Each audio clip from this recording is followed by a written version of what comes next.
नमस्कार शेतकरी मित्रांनो. प्रत्येक व्हिडिओच्या मार्फत मी तुम्हाला बागेविषयी काही ना काही माहिती देण्याचा प्रयत्न करतोय. तर आज तुम्हाला एक प्रश्न विचारणार आहे. तुम्ही जी ही व्हरायटी बघताय ती व्हरायटी कोणती आहे ते तुम्हाला सांगायचं आहे. ज्या शेतकऱ्यांना द्राक्ष बागेविषयी आवड आहे, अनुभव आहे आणि ज्ञान आहे, त्यांच्या नक्की लक्षात येईल की ही व्हरायटी कोणती आहे. त्यासाठी तुम्हाला ऑप्शन देतो: साधी सोनाका, माणिक चमन, RK आणि SS.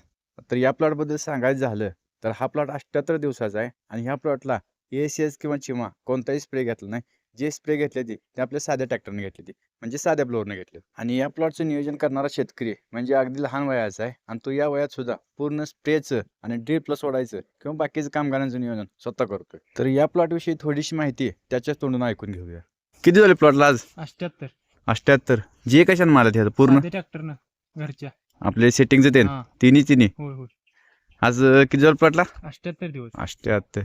ही औषधं कोण मारते? मीच की सगळं नियोजन तूच होय, होय. करतोय सोडायचं ते? होय मीच करतो सगळं. बरं चांगला आहे का प्लॉट? जमला असं वाटते काय? एक नंबर झाला. बरं प्लॉट तर एक नंबर जमलाय आणि प्लॉटविषयी माहिती पण दिल्या. पण तुम्ही मला हा कोणत्या व्हरायटीचा प्लॉट आहे एवढं मात्र नक्की सांगा आणि व्हिडिओ कसा वाटला कमेंटमध्ये नक्की सांगा. धन्यवाद.